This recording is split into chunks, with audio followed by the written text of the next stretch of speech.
So welcome to the last session of the day, and I'd like to say, well, I would say it, I think we've saved the best for last. What an amazingly inspiring film. We thought it'd be a really great way to finish a fantastic day where we talk about many things, but most importantly, growth, and as you will have heard recently, better and more inclusive marketing.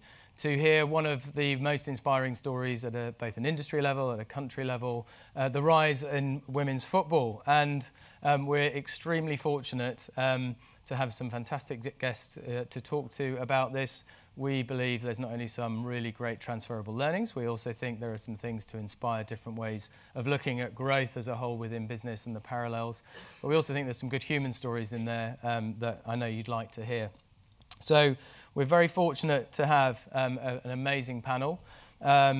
Martin Glenn, who's someone I've known for a long time, actually used to be president of the Marketing Society, so knows a thing or two about the marketing industry and insights. And was also CEO of Bird's Eye Glue, I think earlier before that PepsiCo, and then was it Pladis, Martin, then at the time? I think before then, yeah. And is now the outgoing chief executive of the FA, has been there and had immense success. Kelly Simmons, who is actually the director of Women's Professional Football, and is also in charge of the Women's Super League. We have had a conversation about your title, Kelly, sorry about that. But has also really been with the FA for many years and taken the journey and seen, I'm sure, much of the success and the things that have come up along the way. And we're delighted we found hot off the press that Karen Bardsley, the England women's goalkeeper, although unfortunately injured, it does mean that she's available to join us as well. It's always great to hear the player side of things. So I'm hoping for a very good, lively discussion. Slido will be working, by the way, so if you want to ask questions, because we're going to allow hopefully 5 or 10 minutes for some questions at the end. But please join me in welcoming Martin, Karen and Kelly to the stage.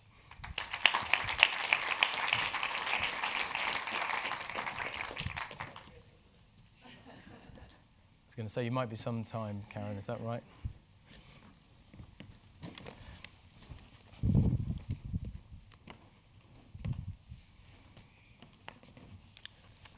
Brilliant. Well, welcome. Thank you so much for making the time to join us. It's been a long day for us here, but it's been fantastic. We've had lots of things to cover. Our topic's been growth, basically, so we're interested in your growth story. But before we get into that, I think I might start with Karen, because obviously the other questions might not be as relevant. How's the injury? How's things in general? It's progressing nicely. A bit slow at the minute, but you know, everything went as we had hoped. The surgery was a big success, and the surgeon was immensely proud of the job that he had done. So brilliant, very good, very good. Get ready for the Olympics. Yeah, absolutely, good. Well, we'll hopefully hear a little bit more about what's next for you and how it's going to fit in. So when we think about growth and the growth story, and I guess particularly in the context of the FA, tell us a little bit, well, obviously explaining what you do within the context of the FA as well, but how you thought about growth at the very beginning. Yeah, I mean, I think, so I could spend the whole time explaining kind of how football works, but it would lose the audience and they'd go home. But the FA is part of one of many things that runs football in England. But we have a number of jobs to do, but one of them is manage the England teams, male and female and disability. The second one is drive participation. So we see ourselves as someone who promotes football as a sport. And we actually did a rebrand of the FA back in 2015 when I joined, and we made the FA stand for all. So we have a big thing about the FA about being inclusive. It's interesting, when the Football Association was founded in 1863, very posh Victorian gentlemen around a table, and they kind of put together the codes of football around the country. The toast was for football, irrespective of class or creed. We've tried to get that forward. So growth and how it reflects to this audience is, you know, one of the reasons I joined the FA was that as a, you know, I did my level 1 coaching badge back in the day. I used to run a kids football team. I couldn't get girls to play in the boys football team. And one of the reasons I joined the FA was I thought it was stuck and mired in the past. And getting to the FA in 2015, saw there was a lot of good work going on, but actually women's football was massively under-indexed compared to boys. And so actually, if you believe that part of your mission is growing participation, you look at other countries around the world that have done it better than we have, the US being a case in point, or even even France or Germany, said, right, why couldn't we just get a lot more women playing football? So participation's our measure. And then, obviously, the success of the women's national team is also an important part of that, but it's probably about participation. So growth was in the context of participation in football as a whole, basically, and that's how you thought. Yeah, more women starting to play football, yeah. then filling the kind of the pot at the top, and then yeah. a greater pool of talent making it through to the national team. Brilliant. And Kelly, what about you? Tell us a bit about your current role, and then I guess what the responsibility is in driving growth in the FA at the moment. Yeah, so previously I was Director of Development, so responsible for participation, girls, boys, male and female, and worked really closely with Martin on the challenge to double participation. In the last year, I've come over to head up the women's professional game. The Women's Super League went professional for the first time last year. We've got a fantastic product. We're getting commercial partners, broadcast partners behind us, but there's still obviously a job to do around the development of the game, building audience, building revenue, and ultimately making the game sustainable in its own right, so it's not reliant, as it is at the moment, on men's football club money to support and prop it up. So where do you spend on a day-to-day basis? Where do you spend your time? Sort of just in that new role. So I've probably over the last few months getting ready for launch, maximising the success of Karen and the Lionesses, and making sure we pull that through into the Women's Super League. So we focused a lot around the calendar and around putting our best games in the best slots. So we launched when there was no men's football or no men's Premier League football, FIFA Men's Window, which I think gave us a really great sort of unique moment to really push the Women's Super League. We had record attendances last year. I think the average opening games were around between 800 and 900. This year the average was 10,000. We smashed the records. Astonishing, isn't it? Really? 32,000 for Manchester City v Manchester United. But not just that, we had record whether it's women's football on the Match of the Day on BBC, whether it's BT Sport, every number was up significantly. So a real focus really around working with our broadcast partners. Obviously we've got Barclays on board as a title sponsor with a record investment in women's sport. So working with broadcasters, working with commercial partners, working really closely with the marketing team to build audience, build attendances. Well, I mean, the success is phenomenal. We'll talk a little bit more about, I guess, the conditions for that. I mean, Martin, we've talked before about, and you hinted at it, a bigger, audacious goal or a purpose as a sort of great context and backdrop for growth. Then there must be some sort of level down things. What are the other things that any organisation needs to turn a big idea into a growth plan? Yeah, I mean, I think with women's football, there were two big things we did back in 2015 when I was brought in. Was we wanted to spend more money behind the national teams, so to give them the chance to equip them for tournament football, and then secondly to really grow women's football. And the background was, and Kelly was involved in it. It was growing nicely. And Karen, remember, we went to the World Cup in 2015 in Canada. I think we were ranked 11th in the world or something, Karen, and we came third. Brilliant, and that really led to an uptick in people watching. But after that, I remember pulling together we were doing, like any organisation, we have a strategic 3-year plan. And the audacious goal was actually, if we'd been lazy, we'd say, actually, it's going quite nicely, don't do much. But we asked ourselves the question, what if we doubled it? What if we doubled the number of people playing, double the number of spectators watching? Implication, double the kind of commercial revenue coming in. What things would we need to do to make that possible? And that kind of ambition stretches you, it gets you out of business as usual into having to think very differently about the resources that are needed. And that was really, really important for us. So that did force, the budgets went up, but they wouldn't have gone up had there not been that ambition. So yeah, you kind of do need, in any organisation, you need some kind of stretching goal that slightly scares you. If it doesn't scare you, it's not stretching. Yeah. And it did, I think, at the time, fair to say. And to be honest, our view was on, if we'd have said double it and we'd fallen short, it would still been a lot better than let's just carry on and grow it incrementally. So that was part of the thinking. And I think there are businesses out there that go, I want to double it, and they don't. And there are businesses that go, I want to double it, and they do. What's the difference? And I think if you think about, particularly in football, what was the difference in your case? I think certainly the fact that Martin, as CEO, championed it, set the tone from the top, It was a big strategic priority. This is one of our big headlines we were committing to as an organisation, mobilised everybody internally. The business case for the resources was significant.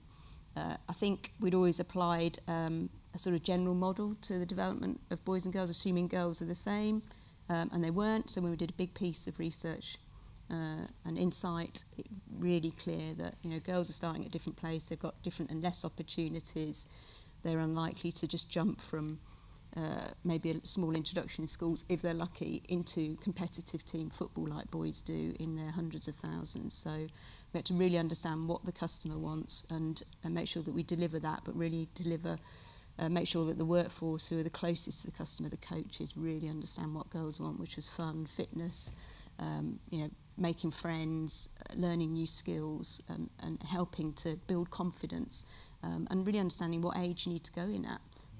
You go in too late, teenage years, girls have got less confidence to coming out of sport, and they've decided it's not for them. So the research and insight to get the offer right was really fundamental in helping to sort of smash through the targets. And how much of that was directly with the players? I mean, someone like you, Karen, would you have been aware of the research going on? Would you have understood some of the things you were trying to get underneath the skin of? Were you aware of that or taking part of it? I think something I really liked was when I think Sue Campbell came in, Baroness Sue Campbell, and she asked for our opinions about, you know, what we you know, thought was disappointing in the years previous, and what we could change. And it's the first time that really someone had come to us and kind of said, well, what do you think? You're the ones that are kind of directly involved. And I think a lot of really good ideas kind of came from that little brainstorming that we did. But I'd probably say that I'm a bit of an anomaly. You know, I'm actually quite interested in what's going on, and I'm always kind of asking questions. And I think there's a few times I gave you a bit of stick, didn't I, when you came to St. George's Park about, you know, what's going on? Well, no, it's better now, so you're welcome. But no. But I think I mean, there are some big questions like why, you know, the awkward ones, you know. Why aren't women paid the same as men? You know, are the resources devoted to women's football the same as men? They're real kind of proper questions, and yeah, they're right ones and they're tough ones to answer. But yeah, they got to get ahead. Yeah, I mean, some of the bigger ones were, you know, something around, you know, we've been so fortunate to have the platform that we have now. You know, how can we begin to kind of use it better? And I think one of my questions to Phil was like, hey, you know, we've got you know, incredibly well-known footballers who are involved in women's football. Why are they not discussing it more? You know, you've seen the video. You've got David Beckham with Harper, and she loves football. You know, like, how do we get people like that kind of changing the perception of women's football in this country? And that's probably the biggest dilemma that we have to face at the minute. And so, being able to have those conversations with people like yourself, it was something that was, I think, really empowering for us as well. I mean, it's really about an equal conversation at the end of the day, isn't it? And I think there's some good old-fashioned research, you know, kind of don't just ask people what's going on, find out why and how you get underneath it. But actually there is, just as you say, a really good dialogue with the people who are involved in the game. How have you experienced the change, right? Because you've got, I think, 81 caps and you've played in different countries. You must have seen quite some changes, you know. What are the changes that you experienced, and were there any kind of seminal moments where you felt like, wow, this is now different? Sure, yeah. I decided to come over and play in the WSL, and I joined Lincoln in 2013. And at the time, I was told that it was going to be, you know, a fully professional environment. They were going to have this, they were going to have that. And I think I was naive enough to believe it at the time. You know, so often in my past experience, people had kind of said those things and they kind of delivered, but not really. And for some reason, I just, you know, kind of didn't expect this. I thought this would be different, but it wasn't really. You know, I think we trained at a little local college, I suppose, on Astro at, you know, 7:30 at night until 9:30, 10 o'clock at night, and it felt like I had taken massive steps backwards in my career, you know, coming off the back of the professional league in the States and then going to Sweden once that had kind of disbanded. And I thought, oh, goodness, what have I done? You know, I'm sure you didn't say goodness. I don't know. Yeah, slightly more explicit. But I don't know who's in here. So. But yeah, it was disappointing, and I thought, you know what, this isn't acceptable. It really isn't acceptable. And I remember there were rumors about Manchester City obviously joining the league at the time, and you know, for me it was up in the air about whether or not I was going to go back to America, like what I was going to do, because I mean, frankly, I was like really disappointed in the level at that club in particular, but also kind of the overall investments and the feelings around it at the time. So I was on my way to Manchester Airport because I was going to fly back to the States during the winter break, and my agent rang me because he knew that I was interested in City and stuff, and I think he just kind of gave him one last call just before I was going to leave, and he's like, actually, you know, Gavin would like to speak to you. He's the director of women's football there. And so, oh, okay, cool. Well, I'll be at the Manchester Radisson, so if you want to ring me. And so he said, oh, actually, he'll come and meet you. So he came and met me. We sat down for a coffee and said, listen, this is what we'd like you to be a part of. This is what's happening. And I thought, well, like, when is this actually going to happen? He gave me this beautiful, you know, clean PowerPoint presentation, you know, with these grandiose plans and things like that. And I just thought, you know, no, really, like, when can I expect this?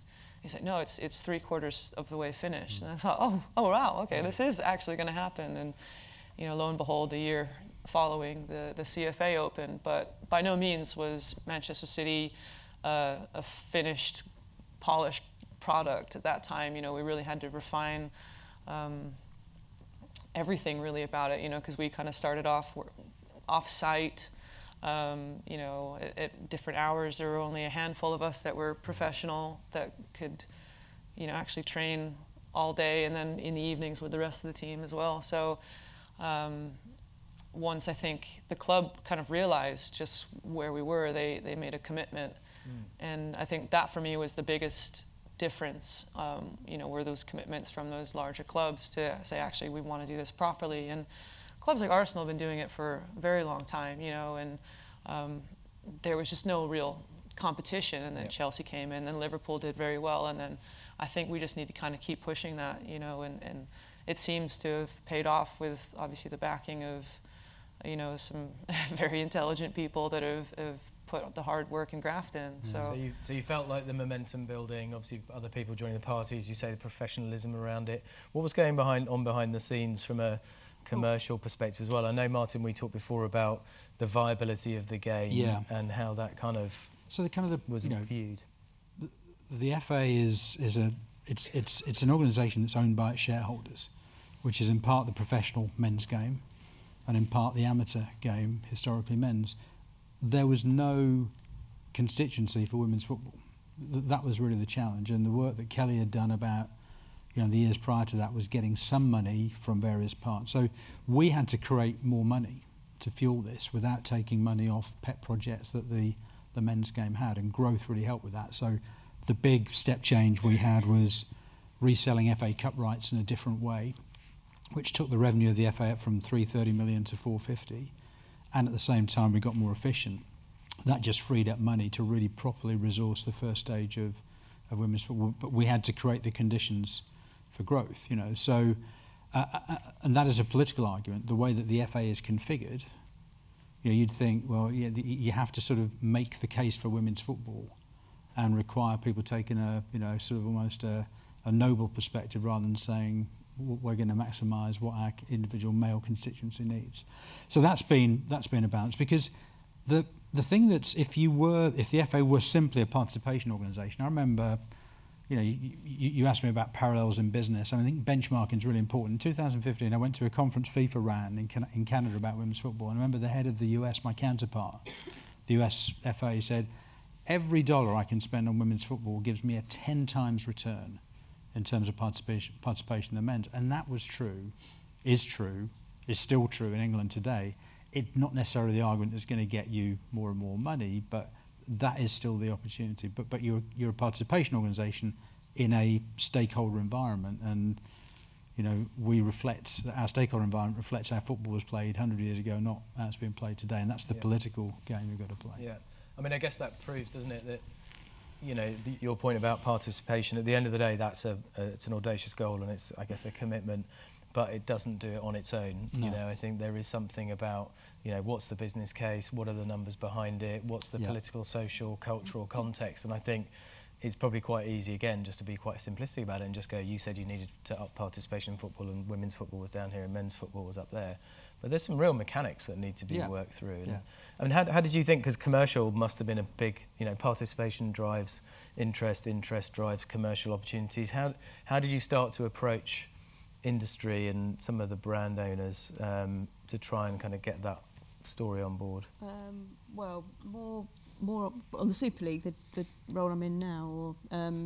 Yeah, so I guess in terms of what was going on behind the scenes in terms of the Women's Super League is that we made a bold jump to go to professional women's football. So we set the standards through club licensing right across the board, from sort of the skills and resources in the clubs, the facilities, the access time, training time of players, etc., etc. So we made that jump from what was a bit of a hybrid model of semi-professional and professional, because we thought that will be a big driver in supporting England winning, but it will help improve the quality of the product, which is absolutely fundamental in terms of building interest, putting eyeballs on the game, and ultimately growing commercial revenue. So we sort of made that jump really knowing that the game wouldn't wash its face at a professional level for probably 5 to 7 years. But we needed to improve the product, and we needed to put our best players as full-time professional athletes to support England winning, and ultimately to develop the league. So I guess we made that jump without the revenue. The job now is to taper down that reliance on men's football club money, so that clubs coming through the pyramid can be promoted. They win on the pitch, they can come up because there's enough revenue in the women's game. It's not reliant. We're on that journey. Obviously, Barclays, you know, it's a record investment title partnership. Over the next 3 years, a number of the clubs are announcing their deals. Sort of seems to be every week at the moment. Brands are getting behind the women's game, whether at club level, Lionesses, or the Women's Super League, because it's such a great opportunity, I think, for brands to get behind it. The type of sponsor we're getting has evolved. So it's gone from being, if you like, female-centric brands, you've still got some of that, to actually big brands that either want to make a statement or want to get part of the movement. So Barclays would be a good case in point. But when we resold the England's rights recently that BT won, you know, a big part of the story to BT was women's football. So yeah, great to get behind the men's, you know, team, but the women's team's got all this momentum going on. We've got the Olympics, we've got the home Euros in 2021. So you've got sponsors not seeing it as, oh, here's a kind of niche play, which in women's football, which is nice, to actually hear as a mainstream play where we can talk about, you know, our association with a thriving and growing game, and get involved in the journey early, because we've got hundreds of thousands of women playing football now. We're going to get millions. So get in there and be part of it. And so, yeah, the Barclays thing, which Kelly modestly played a big part in bringing on board, was exactly that kind of sell. So kind of, we're here now. We're not talking about a hobby. We're talking about a proper, grown-up, serious sport, established, and which generates both commercial interest, but also still a lot of goodwill. Yeah, I mean, you've hit that bump now as well, haven't you? The World Cup must have done an amazing thing for you, and just even hearing some of those gate receipts, you know, in the Women's Super League, I think is just staggering. Where's it going next? You're right, it's at that tipping point. Karen, if you think about, you know, let's think about the World Cup. That was an amazing stage, clearly, for everybody. And I think certainly those people who got involved, I know certainly, you know, in England, obviously, there was huge involvement. The marketability of the game, that's always a really brilliant platform. You know, we always talk about platforms for brands. You know, we say, right, here's a big opportunity. It might be something.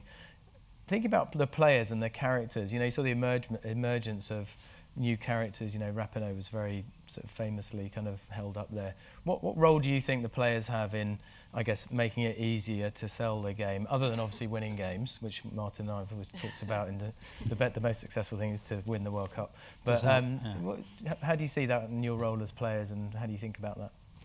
Yeah, it's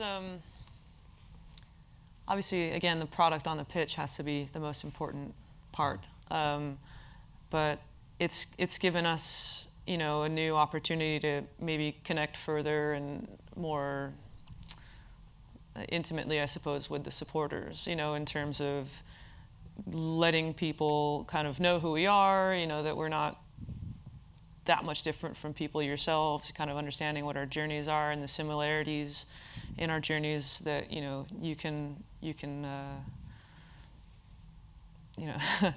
you can relate back to your own. And it was very interesting as someone kind of being a part of it, actually seeing, you know, the comments that, say, that Megan was making, or the types of characters that seem to get the most, I don't know, FaceTime or those types of interactions, what people tend to like, what they don't like. And I think what was pretty cool about it was a lot of the stuff that was coming from the players, that was generated by the players, was all very organic. You know, it was very much like, oh, it just happened because we had this one funny conversation, and it, you know, it wasn't kind of, there was no agenda tied to it. There was nothing. It was just like, this is a glimpse of, you know, what it's like to be us.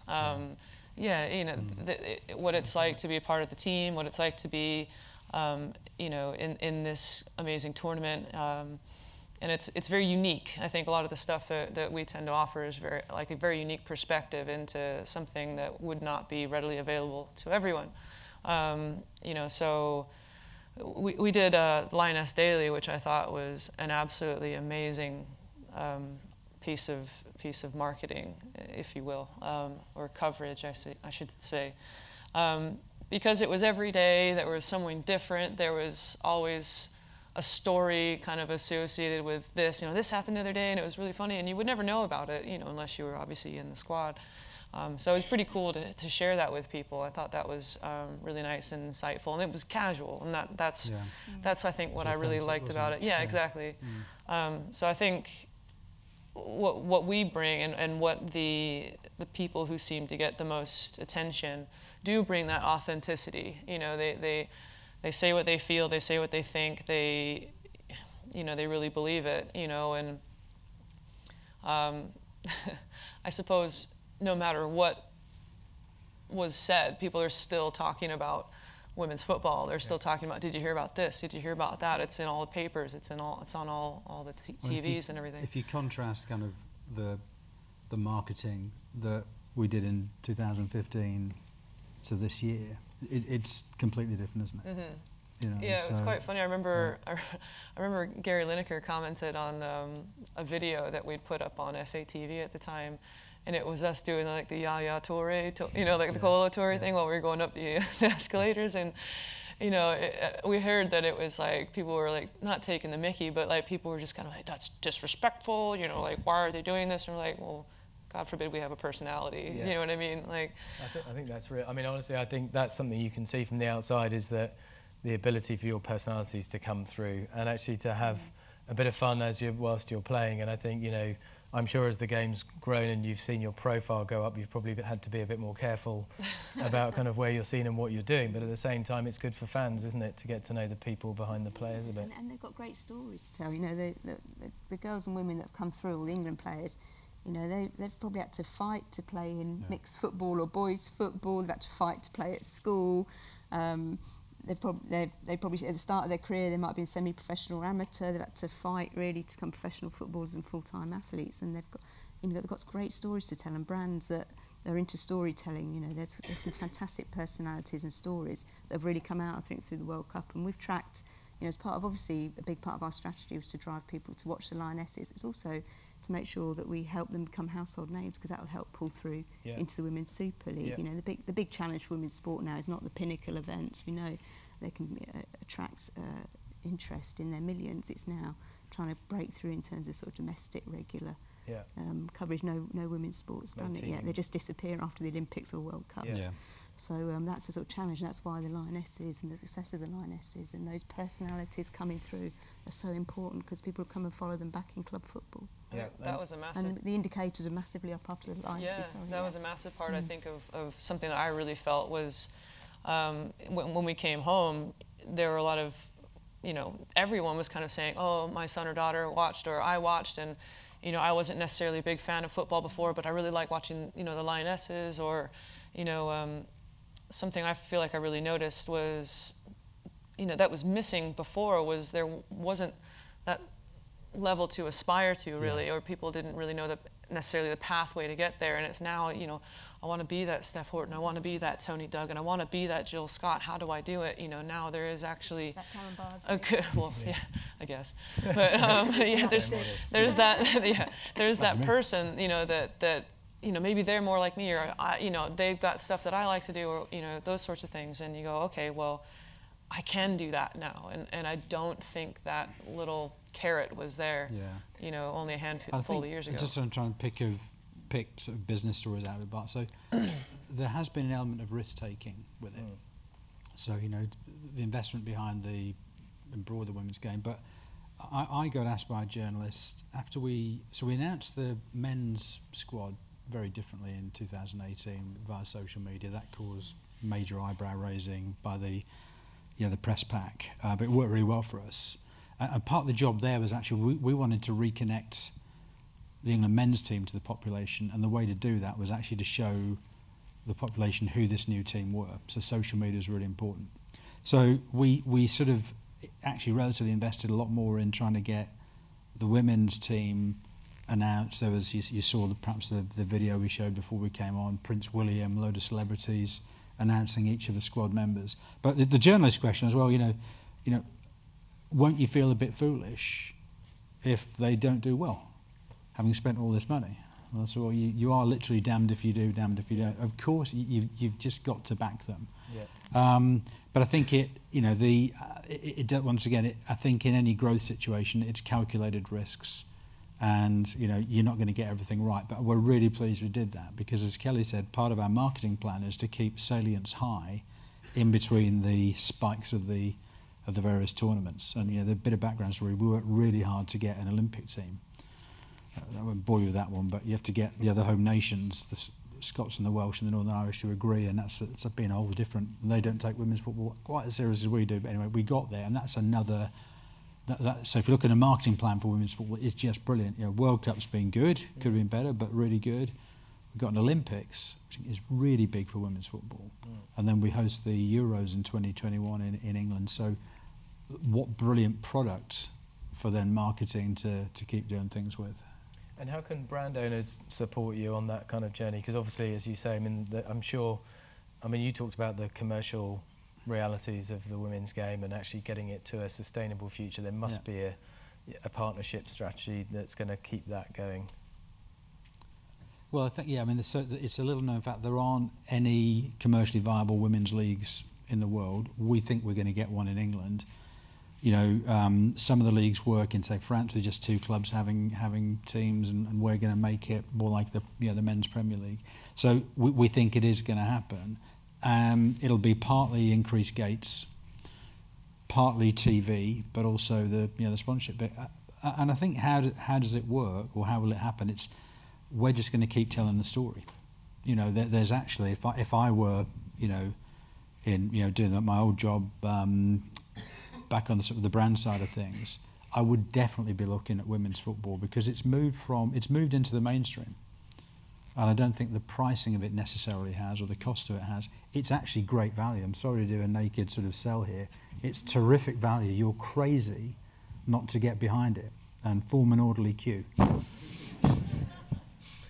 think I 100% agree with that, and there's not enough, I think, assets actually for businesses to really take advantage of that at the moment. If you listen to the brand owners who are really trying to meaningfully and authentically get involved, actually, you know, they're looking for opportunities. So, before I go to a couple of the questions, I mean, I guess, what have been the barriers along the way? I mean, you've obviously been in the participation side of the game, and now you're in the commercial side of the game, and then some of the conversation around the questions that I'm getting through coming up are kind of, there must have been some stuff that you needed to get through.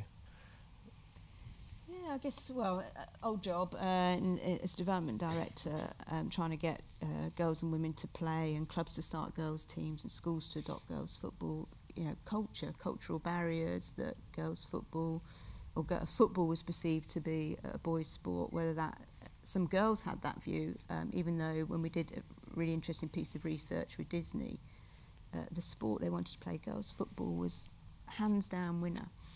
But still there was some issue, particularly around the older girls, that, it's all a boys' sport.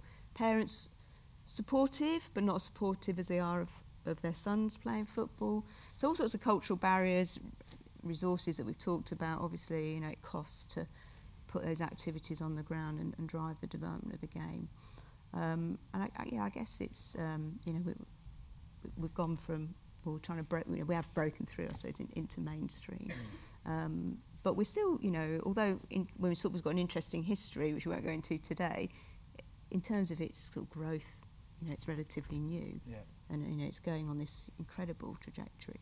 So, but, we've still got lots to do, but it's really exciting time to be involved. I guess it needs you to be excited by it, but I think you've got good reason to, frankly. Right, we've only got 4 or 5 minutes left, so I'm going to do quick fire questions. We've got loads of questions. So the job is to answer the question, if you can, in 30 seconds, so I can get through as many as possible. You manage that? So Karen, did you experience blockages in your pursuit of being a top-class footballer, and how do you deal with them? Oh gosh, 15 seconds gone. Yeah, I think more than anything, like my blockages, I guess, would have been considered like bullying, like those sorts of things. I had some experiences with bullying when I was in middle school, so I think I was probably 11 or 12, and I think everyone's probably been through something similar. Where you're just kind of like, well, that's for boys. What are you doing? And then, actually, when I was at school, like, it got to the point where I just didn't care anymore, and like football was my relief from that, and everyone in football was just there just to play, and they didn't care about anything else. So that ended up, like I said, being a release for me from that. And then as I got older, people were kind of like, oh, she's really good, like it kind of just flipped on its head a little bit. So the other one, obviously, I'm on crutches today, so the other blockage for me would be injury. But in terms of socially, I've been fortunate enough to have been encouraged my entire career to pursue whatever I want to do, and with vigor, and go and be whoever you want to be. Brilliant, Kelly. So, how do brands get involved without looking like they're jumping on the bandwagon? Well, jump on the bandwagon, I think, because it's a great pricing point. There's lots of room, both league, Women's FA Cup, and in the clubs themselves. And I mean, it's the audience numbers are growing, but there's fantastic stories to tell. It's just a great time to get involved. Martin, do you think you've done enough at the grassroots level to drive that sort of sustainable growth? No, not yet, but there's more to do. I think that the trick now is to, how do you harness... If you're a talented boy, it's easy to join a team, you'll get picked up by one of the big academies, and everything will get looked at for you. So that's the men's football infrastructure, which the Premier League and the Football League run. It seems like it's the job of the Football Association to recreate that for girls. So we haven't got enough girls playing in schools. Starts there. So we're looking at an education programme to go and do that. And what we call the development pathway. There are still areas of the country where if you're a talented young woman playing, say, in the southwest of England, it's tough to get the opportunities to get there. So we haven't got the uniformity of cover. Also, to me, great opportunities for sponsors, by the way, both geographically as well.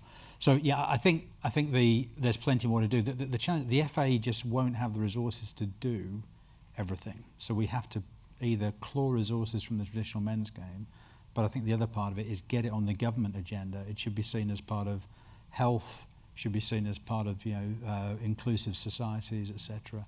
Getting women playing football will solve a lot of societal ills too. Yeah. Okay. Brilliant. Are you converting die-hard men's fans into the Women's Super League? Is that working? And so I think a myth is that women watch women's sport. Actually, more men watch women's sport. We've done a lot of research around who is our audience. 16 to 34, male skew, football followers increasingly engaging and coming over. The kind of one club philosophy that Manchester City adopted and the other clubs, you support your club, that's starting to pay dividends. So yeah, we're seeing football fans and male football fans coming over in significant numbers. Okay, well, we've only got time for one more question, so Karen, it's going to come to you. So I've now lost it in my list, but I want to make sure I get it exactly as it was worded.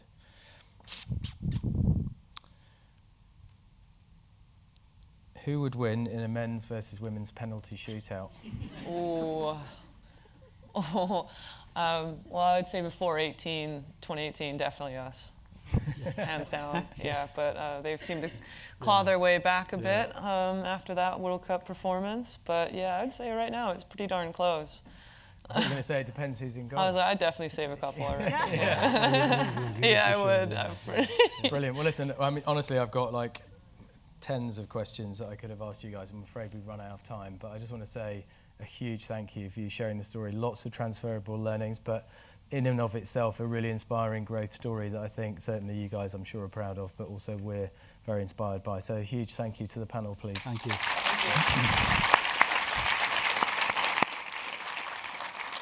Okay, so that wraps our day. And for those of you who are able to hang around, I do believe there is a drink available in the lobby. I think some of you guys will be around. Certainly some of the previous speakers are around to have a conversation. I just want to say a huge thank you to all of you for coming. Big thank you all day for all of our speakers, our client speakers, our industry speakers, all the Kantar people. Big thank you to the organisers. First time we've done an event like this, and judging by the hundreds of people we've had coming through the door, it's been a huge success. If you've got any feedback or you want to follow up on anything, please do get in touch. But a big thanks, and enjoy a drink and enjoy the rest of the day. Thank you.